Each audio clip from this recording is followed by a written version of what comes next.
इन्होंने भी किया था भाई। और वीरेंद्र जी हमारे साथ जुड़ चुके हैं इस कार्यक्रम में। वीरेंद्र जी, आपका बहुत स्वागत है। हम लोग आज चर्चा कर रहे हैं कि लोकसभा चुनाव अब जब नज़दीक है तो भारतीय जनता पार्टी और समाजवादी पार्टी, जो दो बड़ी पॉलिटिकल स्टेक होल्डर पार्टीज़ हैं उत्तर प्रदेश में, इनकी क्या तैयारी है। तो जब हम ये तैयारी कर ही रहे थे डिबेट की, तब तक ये खबर आई कि राहुल गांधी भी 11 दिन 20 जिले और 1076 किलोमीटर उत्तर प्रदेश में भ्रमण करेंगे। इन तीनों का इम्पैक्ट को आप किस तरह से असेस करते हो? देखिए, बीजेपी सबसे पहले तो एक तरफ उसने राम मंदिर का उफान जो इस देश में आने वाला है उस पर एक माहौल बनाया है। दूसरी ओर वो संगठन के मामले में भी लगातार काम कर रहे हैं और गांव में वो अपने अपने एम्बेसडर नियुक्त कर रहे हैं, पन्ना प्रमुख नियुक्त कर रहे हैं, अपने बूथ को मजबूत कर रहे हैं।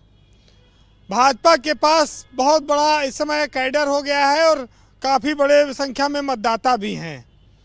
तो एक तो ये हुआ। दूसरा, 82 करोड़ लोगों को वो 5 किलो राशन देने के साथ साथ तमाम जन कल्याणकारी योजनाओं का जो लाभ दे रहे हैं।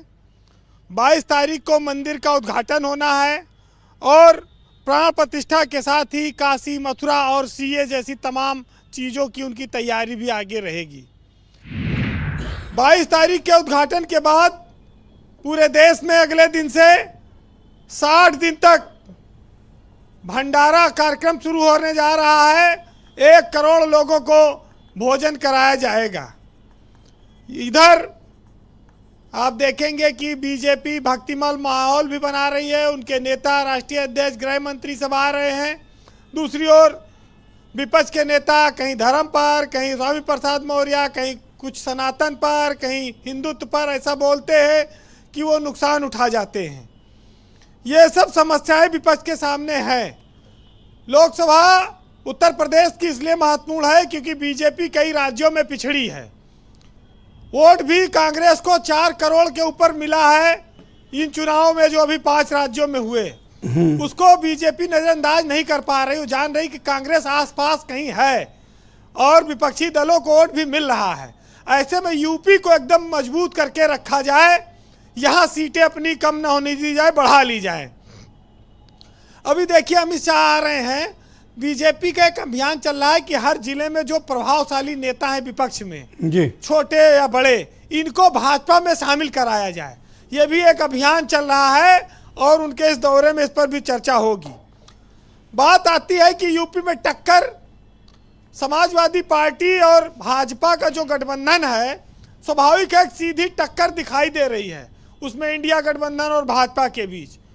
मायावती चुनाव अलग जरूर लड़ रही, लेकिन कोई ये कह नहीं सकता कि वह कई सीट जीतेंगी। उनके सीट पर कहीं बसपा के कितनी सीटें आ रही, इस पर कोई चर्चा नहीं हो रही है। लेकिन लड़ाई समाजवादी और भाजपा के बीच साफ दिखती है। अब यह कहा जा रहा है कि 60 सीटों पर अखिलेश यादव की पार्टी लड़ेगी, बाकी 20 में कांग्रेस, आरएलडी, आजाद समाज और जो पार्टियां हैं उनको समायोजित किया जाएगा। यह इंडिया गठबंधन का एक फार्मूला हो सकता है। दूसरी ओर राजभर और दारा सिंह चौहान कब मंत्री बनेंगे, अभी कोई ज्योतिषाचार्य भी इस बात को नहीं बता सकता, क्योंकि मुलाकात तो हो रही है लेकिन अब एक अड़ंगा लगा दिया कि खरमास चल रहा है, अभी ना होए।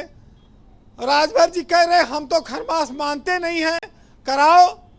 वो कह रहे नहीं, हम प्राण प्रतिष्ठा और मंदिर उद्घाटन भी। अरे मुहूर्त अभी नहीं निकला है, निकलेगा मुहूर्त। हाँ, वही चीज है। तो वहां पर रोचकता बनी हुई है। और अपना मामला था तो मध्य प्रदेश में और राजस्थान में बीजेपी ने करा लिया शपथ ग्रहण। न दिन देखा न मौसम देखा। यहाँ पर जब राजभर की बात आती है तो खरमास लटका देते हैं। अभी एक सीट दिनेश शर्मा के इस्तीफे से खाली हो गई थी, वहाँ 29 जनवरी को चुनाव होने जा रहा है। दारा सिंह को लोग सोच रहे थे कि मंत्री बनेंगे, लेकिन भाजपा वाले नीचे वाले बनने नहीं देना चाहते उनको। वो सीट पे किसकी लॉटरी लगेगी, किसकी किस्मत खुलेगी, ये भी देखिए अपने आप में बड़ा आश्चर्य की बात है जी। तो दूसरी ओर देखिए, अगर राहुल गांधी यात्रा लेकर निकल रहे हैं, दक्षिण भारत में कांग्रेस को सफलता मिली है। कर्नाटक में, हिमाचल में उनकी सरकार बनी। लेकिन उत्तर प्रदेश में कांग्रेस के पास उतना जनाधार नहीं है। वो यूपी में 1000 किलोमीटर चले यात्राएं अनुभव भी देती हैं, जनाधार भी बढ़ाती हैं, और लोग राहुल गांधी को देखने भी जाते हैं। लेकिन वोट में कितना बदलेंगी ये यूपी में तो कहना कठिन है। ये जरूर है कि उनकी और आगे की यात्रा शुभ हो, वो अपना काम करें, कामयाब हो। अब वो खुद यूपी से लड़ेंगे, बाहर से इस पर भी अभी तक संशय है। ब्रजेश जी, अगर तैयारी के तौर पर देखें तो सपा में अखिलेश यादव भी लोकसभा का चुनाव लड़ सकते हैं कन्नौज से, और शिवपाल यादव भी लड़ सकते हैं आजमगढ़ से। घोसी से राजीव राय का भी नाम आ रहा है। फतेहपुर से नरेश उत्तम भी चुनाव लड़ सकते हैं। मैनपुरी से डिंपल यादव चुनाव लड़ेंगी ही। नवल किशोर फर्रुखाबाद से और धर्मेंद्र यादव बदायूं से। फिरोजाबाद से अक्षय यादव, लालजी वर्मा अंबेडकर नगर, कौशाम्बी से इंद्रजीत सरोज, फैजाबाद से अवधेश प्रसाद। ये तो मैंने कुछ आपको नाम बताए कि जिनको ये लोग तैयारी करा रहे हैं। ये तो पूरी लिस्ट ही लेके आ गए आप। हम लोग प्रभारी खोज रहे थे, आप लिस्ट पर डाले। शिवपाल यादव को नहीं लड़ाएंगे चुनाव? शिवपाल यादव को आजमगढ़ से। अच्छा, उनका भी मैंने नाम बोला। ओके। तो बहुत सारी, काजल निषाद गोरखपुर, गाजीपुर से अफजाल अंसारी, बस्ती से राम प्रसाद चौधरी, ये सब भी तैयारी कर रहे हैं। नाम तो है इनके पास, लेकिन बीजेपी इतनी तिकड़म वाली पार्टी है कि वहाँ आधे से ज़्यादा नेता इन वक्त पे पता नहीं लड़ पाएंगे, भाग जाए, कोई भरोसा नहीं।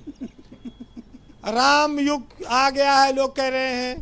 एक तरफ लोग कहते हैं कि हे राम कहाँ वह समय, कहाँ हे राम कहाँ यह समय, कहाँ तुम्हारा त्रेता युग, और कहाँ तुम मर्यादा पुरुषोत्तम, और कहाँ ये नेता युग। आपने ऐसा कह दिया, रोहित तो थोड़ा विचलित हो गए। नहीं, रोहित के सामने संभावनाएं बहुत हैं भाई। जब बीजेपी पर यह आरोप लगता है कि ये सीबीआई ईडी दुरुपयोग कर रहे हैं, तो जहां बीजेपी की सरकार नहीं है, विपक्ष की है, वहां वो बीजेपी के नेताओं की, या जो सरकार गई है बीजेपी की, वहां आके वो जांच क्यों नहीं कराते हैं?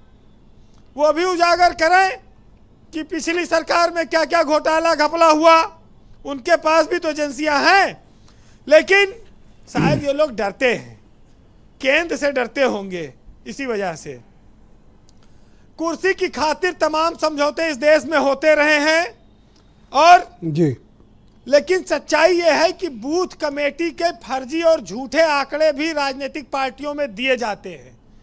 अगर ये अपने बूथ कमेटियों का जाके मौके पर गांव में सत्यापन करावें, तो इनकी जमीनी तस्वीर और मजबूत होगी, क्योंकि कई बार कमेटियों के गठन का आंकड़ा झूठा होता है।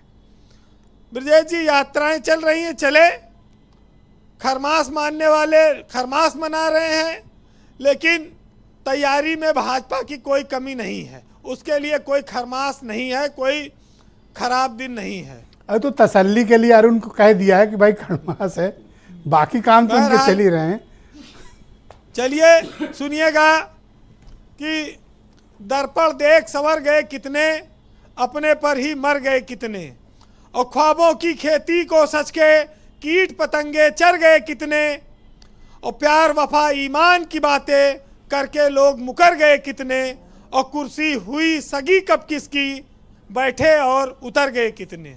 बहुत बहुत शुक्रिया वीरेंद्र जी, आपका बहुत बहुत धन्यवाद। ग्राउंड जीरो से अपने इनपुट, फीडबैक और पॉलिटिकल ऑब्जर्वेशन